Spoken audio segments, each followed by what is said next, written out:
Hello students, we were doing our chapter number 13 of class 10, that is magnetic effects of electric current, and till now we have done up to that electromagnetic induction. ठीक है, तो हमने क्या देखा था उसमें कि अगर इलेक्ट्रिक करंट के कारण मैग्नेटिक फील्ड बनती है then nature loves symmetry.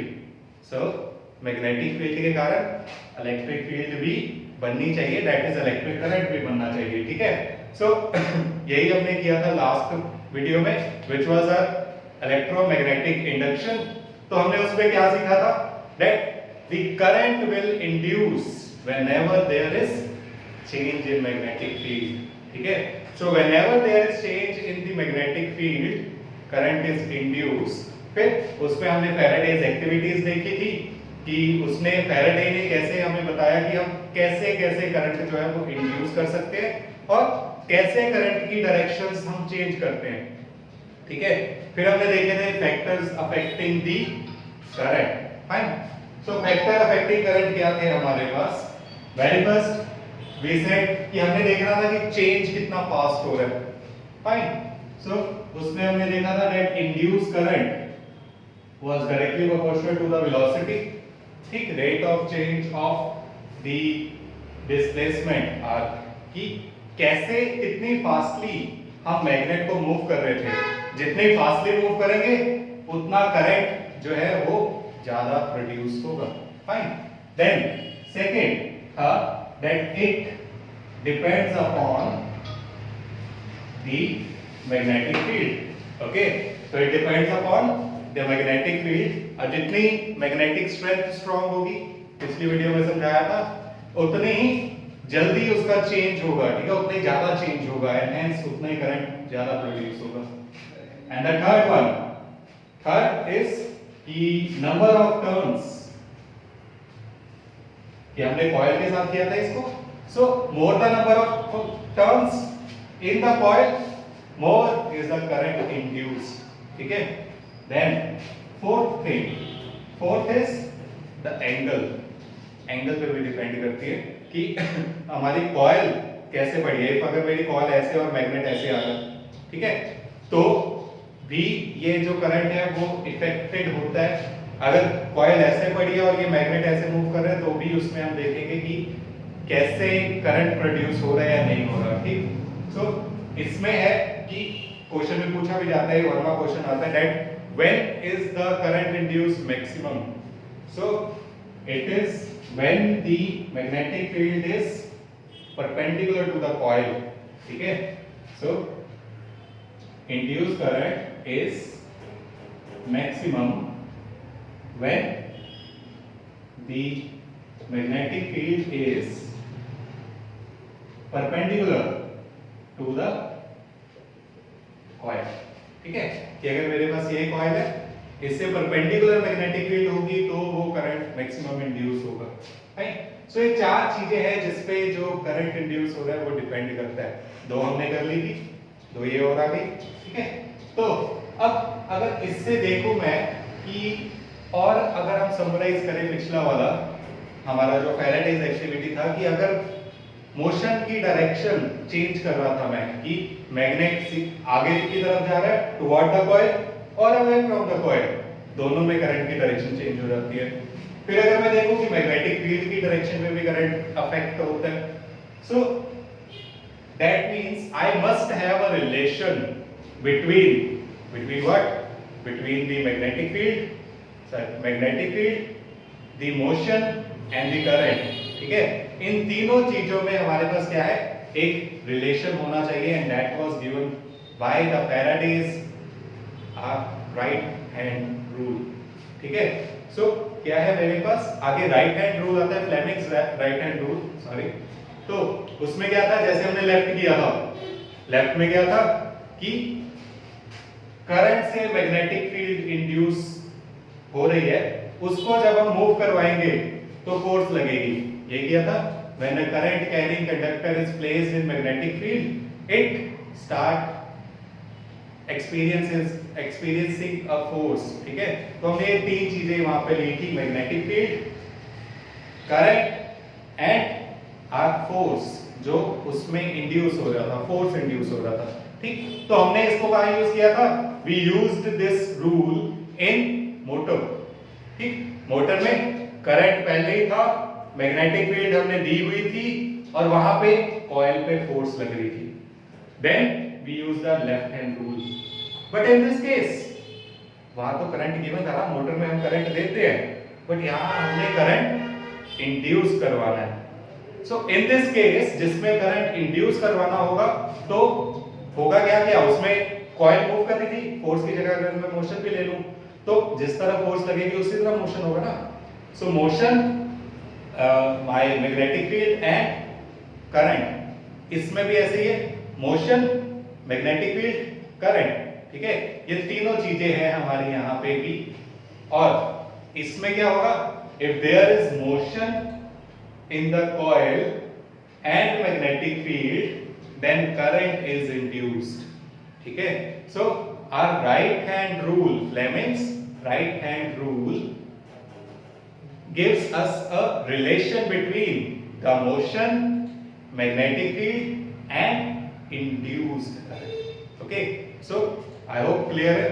अब इसको अगर लिखेंगे हम तो very similarly जैसे हमने पिछला लिखा था हमने फ्लेमिंग लेफ्ट हैंड रूल, वैसे इसको लिखेंगे कि if we stretch our thumb, forefinger and central finger of our right hand in such a way that these are mutually perpendicular to each other। ठीक है, तो mutually perpendicular समझाया था, that you can see these two are perpendicular to each other, you can see these two are perpendicular to each other, and you can see these two are also perpendicular to each other। ठीक है, तो मेरे पास ये तीनों क्या है? तीनों ही आपस में एक दूसरे से perpendicular है, so they are mutually perpendicular। Okay, so we write our Fleming right hand rule.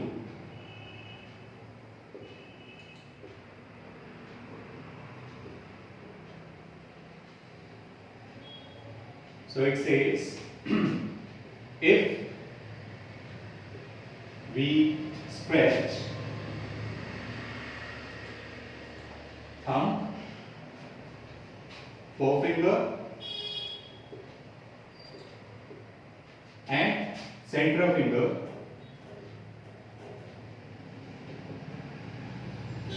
of our right hand such that these are mutually perpendicular to each other, then what? Then thumb will give the direction of motion, the forefinger will give the direction of magnetic field, and the central finger will give the direction of current induced। Okay, so then thumb will give us the direction of motion and forefinger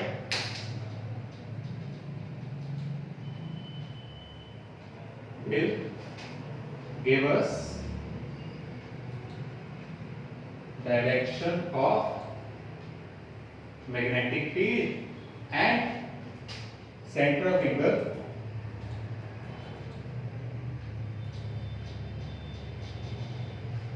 will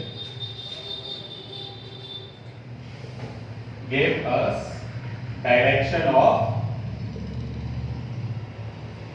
current induced। Fine, so this is my Fleming's right hand rule।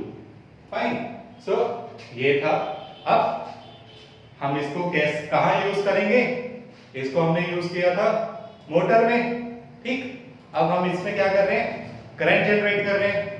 सो अगर हम इसमें current generate कर रहे हैं that means हम current किससे generate करते हैं? उस डिवाइस का नेम है generator. Okay, so we will use this right hand rule in the working of generator. Fine. So I hope it is clear now. अब आगे अगर हम देखें कि आगे हमारा आएगा यहाँ पे कि मैंने एक और चीज कही थी कि मैं नेक्स्ट वीडियो में बताऊंगा, दैट इज कि कैसे हमने देखा था कि जैसे मैं मैग्नेट को अंदर लेके जा रहा हूँ तो करंट की डायरेक्शन कुछ और है, मैग्नेट को बाहर लेके आ रहा हूँ तो करंट की डायरेक्शन कुछ और है। फाइन। अब करंट की डायरेक्शन चेंज होती जा रही है तो मैं उस करंट को यूज कैसे करूं? ठीक, कैसे उस करंट को हम यूज कर सकते हैं जिसकी डायरेक्शन ही चेंज होती जा रही है? तो इसमें क्या है, हम इसको समझेंगे कि हम कैसे इसको यूज कर रहे हैं। सो हियर इफ आई से कि मेरे पास यहां पे है एक डिवाइस जिसमें लगा हुआ है हमारा बल्ब, ठीक, एंड इस पे लगा हुआ है एक ऐसा सोर्स जो हमें इस तरह का करंट प्रोवाइड करता है जिस तरह का हमें उस जो हमने कल पिछले वीडियो में एक्टिविटी की, फैराडेज एक्टिविटी में दी जाती थी, जिसमें गैल्वेनोमीटर की direction left right that is current की डायरेक्शन लेफ्ट राइट होती जा रही थी। और इसको हम बोलते हैं, आगे जाके करेंगे भी, इसको हम बोलते हैं एसी जनरेटर। ठीक है, so I have a AC generator source. एक ऐसा सोर्स है जिसको क्या हो रहा है, एसी जनरेट कर रहा है, दैट इज ऑल्टरनेटिंग करंट। हमने किया था लास्ट वीडियो के जस्ट स्टार्टिंग में, यू कैन चेक, अगर वीडियो नहीं देखी हुई सो तुम्हें यहाँ पे एक लिंक मिल जाएगा। फाइन। तो हाँ, वहां पे मैंने डीसी की बात की थी, डायरेक्ट करंट की, कि डायरेक्ट करंट क्या होता है। फाइन। तो इसमें क्या है, अब अगर मैं देखूं, हमने देखा था कि अगर हमारा करंट एक बार उसकी डायरेक्शन ऐसे होगी जब मैं मैग्नेट को अंदर की तरफ मूव कर रहा हूं, ठीक, नेक्स्ट सेकंड उसकी डायरेक्शन जब मैं मैग्नेट को बाहर की तरफ मूव कर रहा हूं तो करंट की डायरेक्शन चेंज हो जाएगी। ठीक, एक बार करंट ऐसे जा रहा है, दूसरी बार करंट ऐसे जाएगा। तो ये बल्ब के लिए, ये बल्ब कैसे मूव करेगा कि अगर मैं कहूं यहां पे सपोज ये इलेक्ट्रॉन्स पड़े हैं, ठीक है, there are two compartments here, right. तो क्या हो रहा है कि ये दो कंपार्टमेंट्स में पहले यहाँ पे सारे इलेक्ट्रॉन है सपोज, और यहाँ पे कुछ भी नहीं है। मैंने क्या किया, और ये मेरा सेंटर जो लाइन है बल्ब है, क्या होगा कि सारे के सारे इलेक्ट्रॉन पहले इस डायरेक्शन में जाएंगे। ठीक, इफ आई से हियर आएंगे 11 12 इलेक्ट्रॉन्स आर देयर। फाइन। सो ये सारे के सारे 12 सपोज यहाँ आ गए। तो क्या हुआ कि बल्ब हमारे किस प्रिंसिपल पे बेस्ड है, it is based on the principle of Joule's heating effect. ये तुमने first chapter of physics that is electricity में पढ़ा है। ठीक है, तो वो क्या कहता था, जब करंट होगा हमारे पास, उसके कारण करंट होगा, रेजिस्टेंस होगी बल्ब की, और जितने टाइम के लिए पास करेगा तो हीट प्रोड्यूस होगी, उसके कारण लाइट ग्लो करेगी। और यहाँ पे जो बल्ब पड़ा हुआ है, सारे के सारे इलेक्ट्रॉन यहाँ चले गए, और जब सारे के सारे इलेक्ट्रॉन यहाँ जाएंगे तो वो कुछ बल्ब में से पास होते हुए जाएंगे, तो बल्ब में से पास होंगे तो उसके रेजिस्टेंस या उसकी रेजिस्टेंस को क्रॉस करके जाएंगे, जिसके कारण वर्क होगा मेरा, एंड उस वर्क के कारण यहाँ पे क्या है, लाइट प्रोड्यूस होगी। ठीक है, इसको बहुत अच्छी एक एनालॉजी है इसकी, कि सपोज मेरे पास एक एक्स है, ठीक है, जो आरी बोलते हैं, कि उस आरी को अगर मैं इस तरफ लेके जाऊं तो भी कट लगेगा, फिर वापस इस तरफ लेके आऊं तो भी कट लगेगा। दैट मींस मैं यहां लेके जा रहा हूं तो भी मेरा वर्क हो रहा है, यहां लेके आ रहा हूं तो भी वर्क हो रहा है, यहां वर्क हो रहा है हमारा, ठीक है, दोनों डायरेक्शन में। तो जब सारे के सारे इलेक्ट्रॉन यहां चले जाएंगे तो भी क्या होगा कि वर्क डन होगा और ये बल्ब ग्लो करेगा।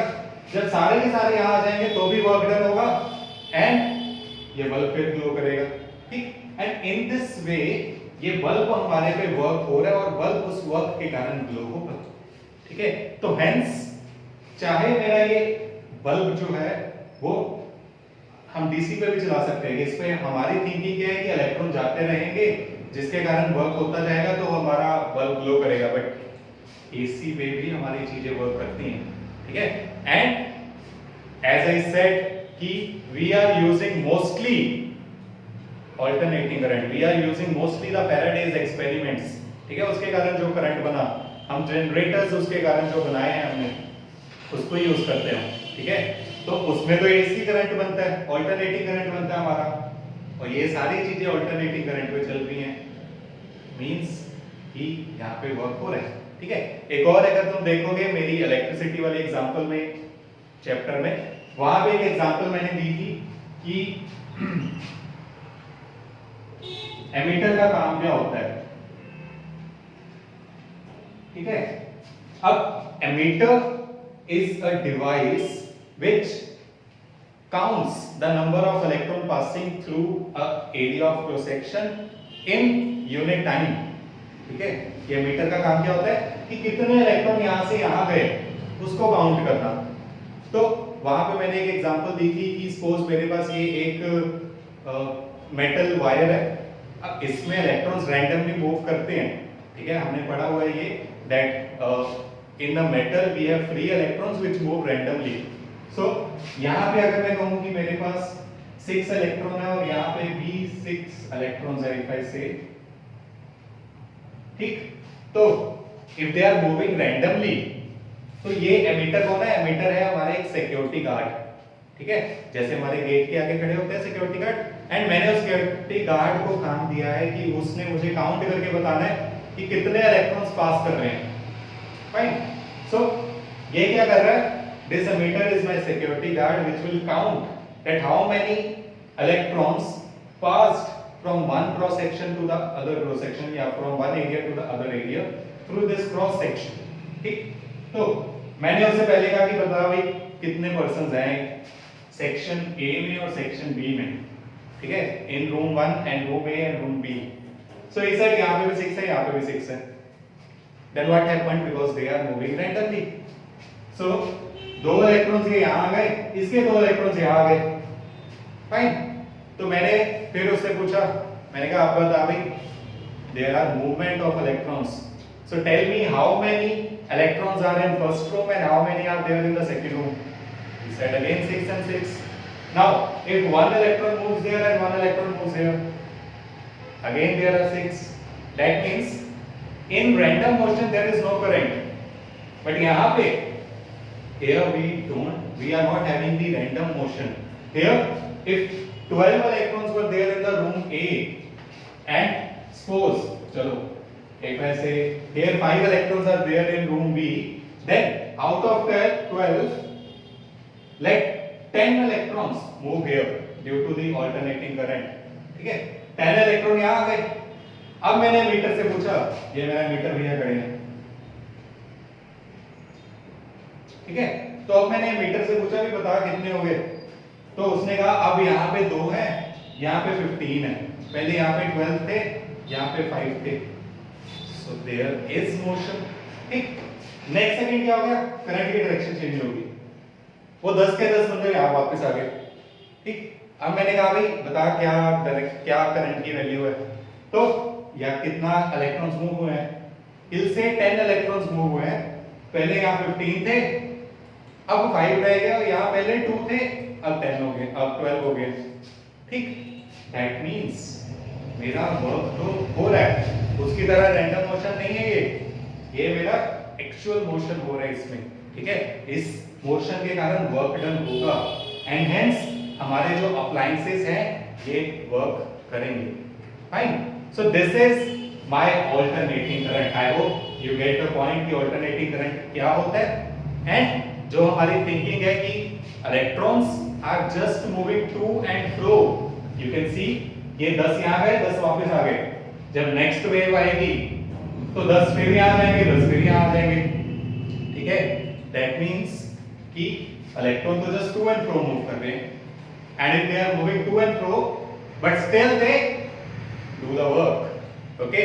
यही चीज हमने यहाँ पे देखी थी जो x वाली एग्जांपल में, कि चाहे मैं सिर्फ यहाँ मूव कर लूँ x को, ठीक है, तो भी मेरा वर्क डन होगा, चाहे मैं ऐसे ऐसे मूव करूं तो भी मेरा वर्क डन हो रहा है.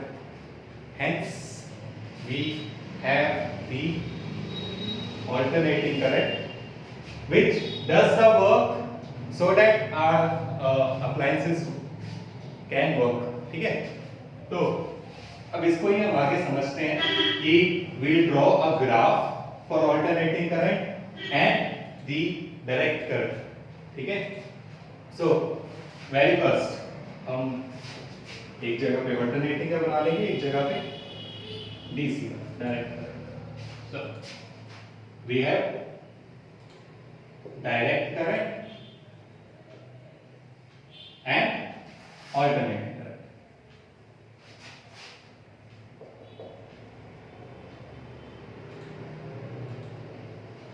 फाइन. सो अल्टरनेटिंग करंट और डायरेक्ट करंट में पहले अगर डायरेक्ट करंट का बनाऊं, so I have a graph with y axis as current and x axis as time. ठीक, तो डायरेक्ट करंट में क्या होता था और डायरेक्ट करंट के सोर्सेस क्या होते थे? सो सोर्सेस आर बैटरी. ठीक, ऐसे ही हमने किया था, बैटरी हो गया, सेल हो गया, डेनियल सेल हो गया, वोल्टेज सेल हो गया, मरकरी सेल हो गए. ठीक, so we have these kinds of cells which can generate direct current. ठीक है, जो हमारे इलेक्ट्रोमैग्नेटिक नॉट इलेक्ट्रोकेमिकल सेल होते हैं. तो ये क्या है हमारे electrochemical cell. These generally generate direct current. अब इसमें क्या था, जैसे हमारे घरों में जो सेल्स आते हैं, ठीक है, उसमें लिखा होता है 2 एम्पियर. फाइन. सो ऐसे ही हमारे पास 2 एम्पियर अगर उसमें लिखा हुआ है, कोई बैटरी है उस पे 2 एम्पियर लिखा है, तो व्हाट डज इट मीन कि वो शुरू से पहले टाइम पे भी उसका 2 एम्पियर था. इफ आई से this is 1 ampere and this is 2 ampere, तो पहले भी ये 2 एम्पियर था, बाद में भी 2 एम्पियर है, फिर 2 एम्पियर है. सो क्या हो रहा है, टाइम इंक्रीज कर रहा है, but the value of current do not change for a longer interval of time. ठीक है, सो डायरेक्ट करंट का डिफाइन में क्या लिखूंगा कि in this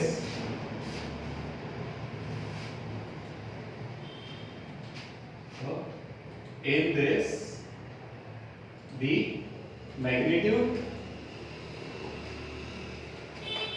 and direction of current remains constant for longer interval of time.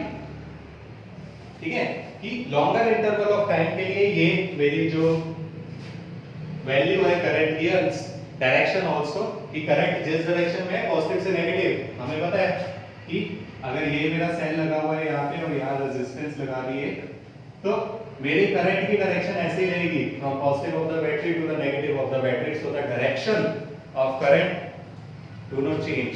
ठीक है, in this type of cells, in this type of current. Fine. तो टाइम इंक्रीज हो रहा है,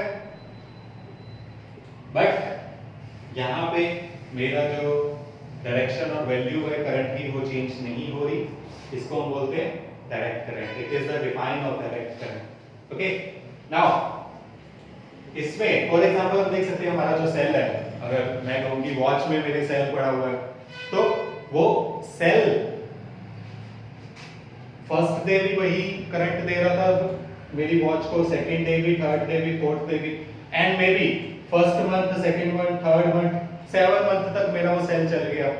ठीक, सो इतने मंथ तक उसका करंट की वैल्यू एंड करंट की डायरेक्शन सेम रही. उसके बाद वो सेल खत्म हो गया और हमने उसको रिप्लेस कर दिया. दैट मींस जब तक उसकी लाइफ थी उसका value of current almost same रही. ठीक है। So this is our direct current, fine. Then alternating current को अगर मैं ड्रॉ करूं, so this is my time axis and this is my current axis. Now how will the value of current will change? तो यहाँ देखो, if I say किसी में 1 ampere, 2 ampere, 3 ampere, 4 ampere and -1, -2, -3 ऐसे करंट बन सकते हैं, ठीक है। तो हमने क्या देखा था, remember the activity, when the magnet is moving toward the coil, then the needle deflects in one direction and the value of current increases to a certain point, ठीक है। कि जो हमारी ये गैल्वेनोमीटर की नीडल थी, ठीक 0 1 2 3, ये यहां तक गई, ठीक है। जैसे मैं मूव करूंगा 3 तक गई, फिर जब मैं बाहर निकालूंगा फिर 0 एंड फिर उल्टी डायरेक्शन में आनी शुरू हो जाएगी, ठीक। हेंस मेरा करंट क्या हो रहा है, मेरा करंट 0 से 3 तक जा रहा है, ठीक है। तो क्या हुआ कि करंट इंक्रीज होते होते होते होते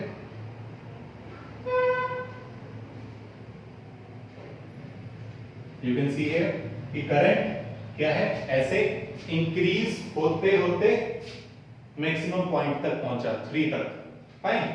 उसके बाद फिर क्या हुआ, यहां जब मैं अंदर लेके जा रहा था, अच्छा सेकंड एक्टिविटी या सेकंड उसमें क्या पॉइंट किया था, when the magnet is placed inside the coil at rest, so 0 हो जाता है। तो नेक्स्ट केस में क्या होगा, ये 3 से वापस 0 आ जाएगी नीडल, दैट मींस मेरा करंट 3 एम्पीयर से कम होके 0 हो जाएगा, ठीक है। समझाने के लिए इसको 3 एम्पीयर ले रहा हूं, बट ये इतना ज्यादा होता नहीं है, ठीक। तो क्या हुआ, यहाँ ये 3 एम्पीयर तक गया, फाइन। अब 0 आ गया, यहां से यहां तक जब मैं अंदर लेके गया और फिर वापस ले आया, जब मैं अंदर लेके गया और रखा इसे, फिर जब मैं वापस लेके आऊंगा, देन हमने क्या कहा था, when the magnet will move away from the coil, then there is decrease in the magnetic field, and this decrease in the magnetic field will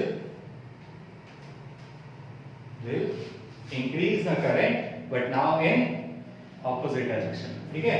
So next time हमने क्या कहा था कि अगर यहाँ पे -1 -2 -3 है तो needle will deflect to the left, okay। So now it will go up to -3, ठीक है, यहाँ तक जाएगा वो। So डिक्रीज होके जब जैसे जैसे मैं बाहर लेके आ रहा हूँ, ये डिक्रीज होके -3 तक चला गया। फिर उसके बाद क्या है कि अब क्या होगा, जब मैं इसको दूर ले जाऊंगा, सपोज मैंने इसको रेस्ट में रख दिया, तो वो नीडल दोबारा 0 पे आएगी, ठीक। तो क्या होगा, ये नीडल मेरी फिर से 0 पे आ गई, fine. And hence this type of graph is made, is formed when I plot the alternating current with time, ठीक है। तो ऐसा मेरे पास ग्राफ बन रहा है। और अगर मैं क्या करता जाऊं कि उस मैग्नेट को अंदर बाहर ऐसे मूव भी करता जाऊं, तो क्या होगा कि वो नीडल लेफ्ट राइट मींस 0 3 लेके चल रहा हूं मैं, मैक्सिमम वैल्यू 0 3 0 -3 0 3 -0 -3 0। सो ऐसा ही ग्राफ जो है हमारे पास कंटिन्यू रहेगा, ठीक है। So this kind of graph हमारे पास कंटिन्यू रहेगा और ऐसा हमारे पास ऑल्टरनेटिंग करंट बन जाएगा। You can see this is my one wave, ठीक है, इतनी सी एक वेव है। उसके बाद यहां से यहां तक ये मेरी सेकेंड वेव है, ऐसे ही थर्ड वेव, ठीक। तो इसमें क्या होगी, ऐसी ही वेव्स जो है हमारे पास बनती रहेगी, fine. So this is alternating current. Now अब इस वेव्स को, अगर ये वेव बन रही है, ठीक है, तुमने 9th में किया होगा ना कि जो हम वेव बना रहे हैं इसको, तो साउंड चैप्टर में हमने किया था कि वेव में क्या होता है, एम्पलीट्यूड होता है, वेव का हमारे पास फ्रीक्वेंसी होती है, वेव का वेवलेंथ होती है, तो ये सारी चीजें इसमें आ जाएंगी। फाइन। तो अब अगर मुझे क्या करना है, ऑल्टरनेटिंग करंट को हमारे घरों तक पहुंचाना है, तो उसके लिए हमें क्या करना पड़ेगा, कितनी फ्रीक्वेंसी हमें देनी पड़ेगी, सो दैट मेरी जो सारे अप्लायंसेस है वो इजीली वर्क करें। ठीक, तो हम इस चीजों के बारे में देखेंगे। अब इसका सोर्स भी लिखा हमने। सो इसका सोर्स है हमारे पास एसी जनरेटर। ठीक है, एसी जनरेटर या जनरेटर को हम डायनेमो भी बोलते हैं। तो डायनेमो और AC generator, these are the source of it. Fine. Now अब हमने देख लिया कि ऑल्टरनेटिंग करंट बन कैसे रहा है, कैसी इसकी शेप है। अगर मैं इसको डिफाइन करूं तो क्या होगा, इसमें क्या था, magnitude and direction of current remains the same, but here magnitude means value 0 1 2 3 2 1 0 -1 -2 या -3 फिर 0, हेंस वैल्यू हर बार चेंज हो रही है। वैल्यू चेंज हो रही है, दैट मींस कि मेरे पास मैग्नीट्यूड चेंज हो रहा है। Second thing, direction of current. Direction of current भी अगर मैं इसमें देखूं तो वो भी क्या हो रहा है, लेफ्ट राइट, बार बार डायरेक्शन भी चेंज हो रही है कि यहाँ पे करंट एक डायरेक्शन में था, यहाँ पे करंट दूसरे डायरेक्शन में। That means in one cycle current की डायरेक्शन 2 बार चेंज होती है। तो ये चीज याद रखते हैं हम। ठीक है, एक हमने इसकी डिफाइन लिखनी है। सो डिफाइन क्या कहती है, in alternating current direction of current, direction and magnitude also, direction and magnitude of current changes periodically. ठीक है, so here the direction and the magnitude of current, direction भी, करंट की वैल्यू भी, मैग्नीट्यूड भी changes periodically, कि हर period के बाद change हो रही है। फॉर एग्जांपल कि हमने पेंडुलम वाला भी किया हुआ है, हम पेंडुलम को इजीली समझते हैं ना, कि अगर पेंडुलम ऊपर गया मैक्सिमम पॉइंट पे, नीचे आया फिर 0, फिर लेफ्ट में गया मैक्सिमम फिर 0, इसको हम वन वेव बोलते हैं ना। तो ऐसे ही ये मैक्सिमम गया 0 आया, मैक्सिमम गया दूसरी डायरेक्शन में फिर 0 आ गया, this is my one wave. ठीक, तो ये मेरा ऑल्टरनेटिंग करंट है और ऐसे ही करंट बार बार प्रोड्यूस होता रहेगा, इंड्यूस होता रहेगा, तो this type of wave will be form. Okay, तो दूसरी चीज हमने क्या लिखी थी, यहाँ पे लिख लो, जल्दी से लिख लो, डिफाइन ग्राफ सोर्सेस। यहां पे भी define graph sources. One thing more, that in one wave, one complete wave, direction changes twice. Fine. So in one complete wave, direction changes twice. That means there are two directions in one complete wave. One is the positive one and another is the negative one. या इसको हम बोलते हैं कि एक इस direction में तो दूसरी उस डायरेक्शन में। जैसे अभी अभी हमने किया कि एक बार यहाँ जाएगा, एक बार यहाँ आएगा, तो एक कंप्लीट वेव में दो डायरेक्शंस होंगी। फाइन। सो ये था हमारा ऑल्टरनेटिंग। फाइन। अब हम देखेंगे कि इंडिया में हम कैसे जो ऑल्टरनेटिंग करंट प्रोड्यूस करते हैं उसकी फ्रीक्वेंसी कितनी होती है और फ्रीक्वेंसी को हम डिफाइन कैसे करते हैं। You all are not to it. Frequency is number of waves in 1 second.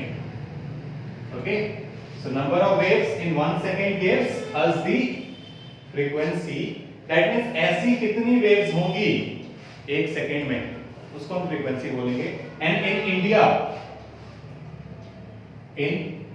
India, we use alternating current of 50 hertz.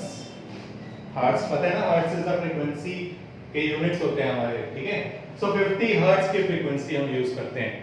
Now 50 hertz means 1 second में 50 वेव्स। मींस अगर यहां से स्टार्ट करूं मैं तो एक बार यहां एक वेव, फिर ऐसे ही हमारे पास 50 टाइम्स 1 सेकंड में हो जाएगा ये। सो इतनी बार हमारा जो ये ऑल्टरनेटिंग करंट है ये चेंज हो रहा है, ठीक है। तो इसको हम बोलते हैं फ्रीक्वेंसी, और इंडिया में हम यूज कर रहे हैं 50 हर्ट्ज। नाउ क्वेश्चन आता है कि if how many times does the direction change in India for the alternating current. तो इंडिया में फ्रीक्वेंसी है 50 और एक वेव में 2 बार डायरेक्शन चेंज होती है, 2 डायरेक्शंस आती हैं, तो 50 हर्ट्ज में 100 आएंगी, ठीक है। So how many positive cycles are there? There are 50 positive cycle and 50 negative cycle, and hence totals I have of 100, ठीक है। So which means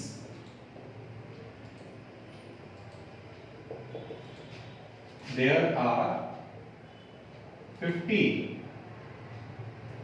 positive cycles and 50 negative cycles।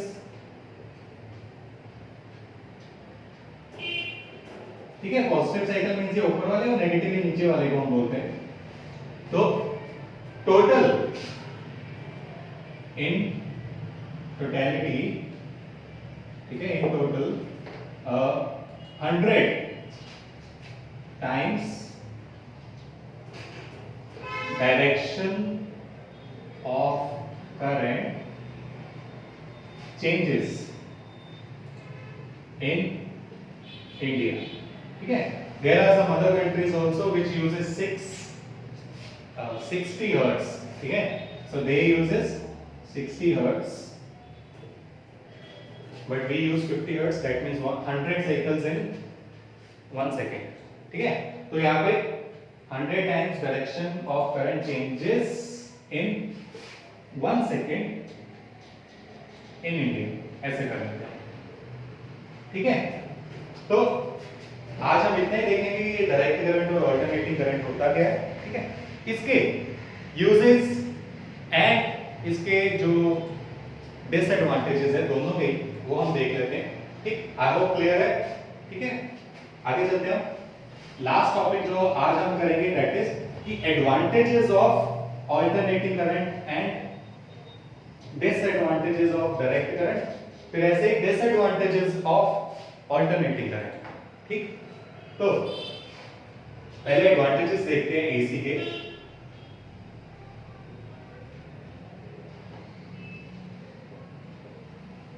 Now alternating current, अगर मैं कहूं कि suppose if I am इन पंजाब और मेरा जो current की सप्लाई आ रही है वो आ रही है भाखड़ा नंगल डैम से, ठीक है। सो या वहां से यहां तक डायरेक्ट करंट की सप्लाई इजी होगी।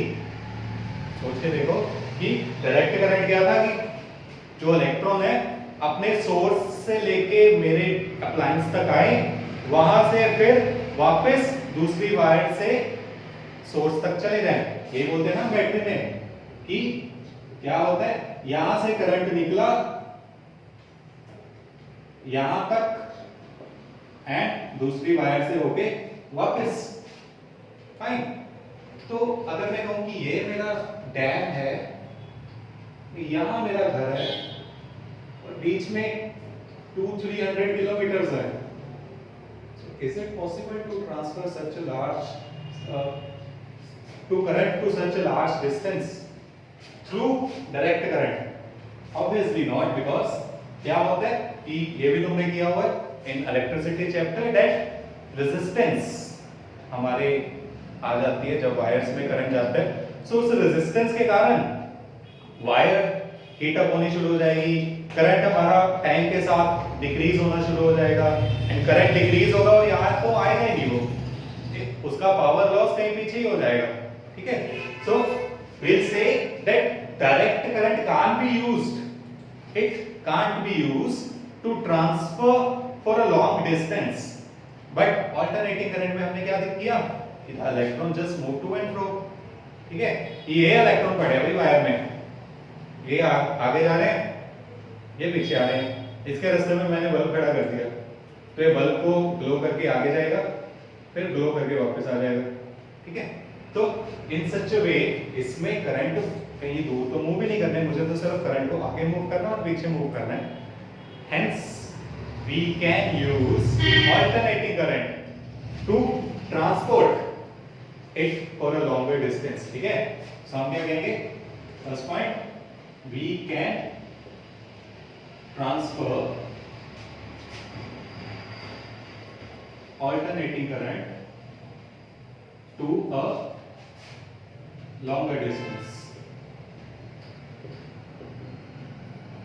ठीक है। But disadvantage of DC that we cannot transfer direct current to a longer distance. Fine. Then second one. Second, it is cost effective. It is cost effective. How it is cost effective? कि alternating current में हमें क्या चाहिए, generator चाहिए, ठीक है। Generator में क्या होगा कि हम आगे बढ़ेंगे भी, हमारे पास दो मैग्नेट्स होंगे, उसमें हमने कॉइल को घुमाना है, ठीक है। वो तो हमारा वाटर आ रहा है, वाटर उसके ऊपर हमारे जो टरबाइन है उसके ऊपर मूव करेगा, टरबाइन को घुमाएगा, हमारी इलेक्ट्रिसिटी बन जाएगी। So it is cost effective, कि ज्यादा थोड़ा चीप पड़ता है हमें, थोड़ा सस्ता थोड़ा नहीं काफी सस्ता पड़ता है डीसी से। बट हमने डीसी कहां से किया था, डीसी हमारा था जो सेल्स बैटरीज से, और अगर मैं कहूं कि इलेक्ट्रोकेमिकल सेल से मैं इतना इलेक्ट्रिसिटी जितनी हमारी रोज लगती है उतनी बना लूं, तो वो सारे इलेक्ट्रॉन्स क्या होंगे कि अगर मैं सपोज एक इलेक्ट्रोकेमिकल सेल बना रहा हूं, उसमें क्या होता है कि एक सॉल्यूशन है, उसमें दो रॉड्स रखी, उसके कारण इलेक्ट्रिक बनेगा, हमारा करंट बनेगा, ठीक है। तो क्या होता है उसमें, एक रॉड से चार्जेस मूव करके दूसरी रॉड में चले जाते हैं, जिसके कारण चार्जेस आर बेसिकली पार्टिकल्स। सो एक रॉड से पार्टिकल दूसरे में चले जाएंगे, तो क्या होगा कि वो पार्टिकल थोड़ा थिक हो जाएगा, थिक होते होते वो थिक होता जाएगा और यहाँ से पार्टिकल कम होते जाएंगे, ठीक। तो इन सच वे हमारा जो बहुत सारे हमें मेटल्स चाहिए होंगे ऐसा, और बहुत सारे उनके सॉल्यूशन चाहिए होंगे, ठीक, या हमें बहुत सारे केमिकल सब्सटेंसेस चाहिए होंगे डायरेक्ट करंट बनाने के लिए, तो हम उसको नहीं यूज करते, ठीक है। उसको यूज करना हमारे लिए बहुत महंगा पड़ जाता है और उससे इतनी ज्यादा इलेक्ट्रिसिटी भी नहीं बनती, ठीक। तो this is much better, fine. So these are advantages of AC, और भी होंगे तो देख लेना। देन एडवांटेजेस ऑफ डीसी देखते हैं हम।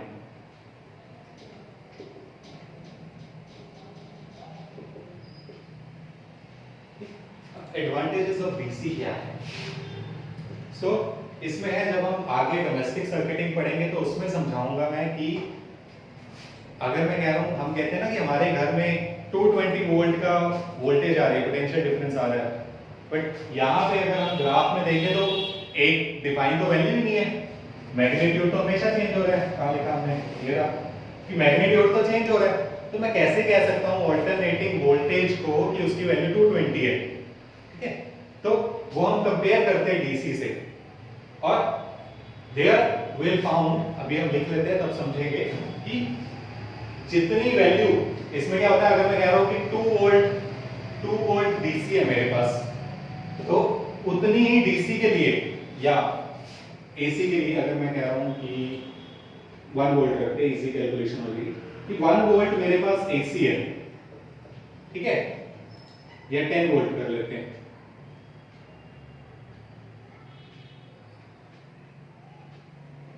सो यहाँ पे क्या आएगा मेरे पास कि जो मैक्सिमम वैल्यू एसी की है, यह है maximum value, maximum value AC की मींस जो हमारा ये पीक आया था, दिस इज इफ 10 वोल्ट, तो डीसी की वैल्यू क्या होगी, डीसी की वैल्यू होगी 7 point something, 7 point I think 1 volt, ठीक है 7 ही रखते हैं। तो अगर मेरे पास एसी 10 वोल्ट है, एसी की मैक्सिमम वैल्यू 0 से 10 जाएगा, 10 से फिर 0 फिर -10, ठीक है। तो एसी की अगर मैक्सिमम वैल्यू 10 है तो डीसी उसके लिए अबाउट 7 वोल्ट होगा। तो इनमें से कौन सा ज्यादा वो हाई वोल्टेज वाला है? दोनों के काम सेम कर रहे हैं, ठीक है। हम आगे जाके समझेंगे कि दोनों वर्क डन दोनों का सेम है, बट इसमें वोल्टेज ज्यादा है, तो it is more dangerous than the direct current. इसकी बिकॉज वैल्यू ज्यादा है उतने ही वर्क डन के लिए, तो इसकी पीक वैल्यू ज्यादा है, तो हमें ये थोड़ा डेंजरस होता है, ठीक है। So AC is more harmful than DC for same, जिसको हम रूट मीन स्क्वायर वैल्यू बोलते हैं, चलो फॉर सेम वैल्यू, ठीक है। तो ये आ जाएगा हमारे पास for the same value. And there are many devices, there are many appliances where we can't use AC, ठीक है। यहाँ पे फैन में हमारा चल रहा है, हमारे जो बल्ब्स आते थे उसमें चल रहा था, बट अगर मैं कहूँ ये जो हमारे LED बल्ब्स हैं इसमें हम AC नहीं दे सकते, ठीक। हमारे मोबाइल फोन्स हैं उसमें हम AC नहीं दे सकते, हमारे जो टेलीविजन के रिमोट कंट्रोल्स हैं उसमें हम AC नहीं दे सकते, उसमें हम सेल ही डालते हैं, ठीक। बिकॉज जो भी हमारे पास ये सेमीकंडक्टर वाली चीजें हैं, ठीक है, जो भी सेमीकंडक्टर से बना है वो सिर्फ एक डायरेक्शन में ही कंडक्ट करते हैं, दूसरी डायरेक्शन में वो काम नहीं करते। और यहाँ तो डायरेक्शन चेंज होती रहती है ऑल्टरनेटिंग में, फाइन। तो many devices, many appliances cannot be used with AC, ठीक है। So we can't use AC in many devices, fine. So these are the advantages of AC and these are the advantages of DC we have, ठीक है। And if you have any query you may ask. This is all for today. I hope कि कोई query नहीं होगी, ठीक है। मैंने जितना डिटेल में बताने की ट्राई की थी बताया। And you may subscribe the channel, okay, so that if we are working hard for you, if we are giving our best, so that तुम्हारी कहीं पे नॉलेज कम ना हो जाए। अगर तुम कहीं पे भी जाके खड़े हो so you can say कि हाँ मुझे इसका रीजन पता है, ठीक है, कि तुमसे कोई भी कुछ भी पूछ ले चैप्टर के बारे में, fine. So if you like and subscribe it then it give us more appreciation, ठीक है। So do like and subscribe the channel, thank you.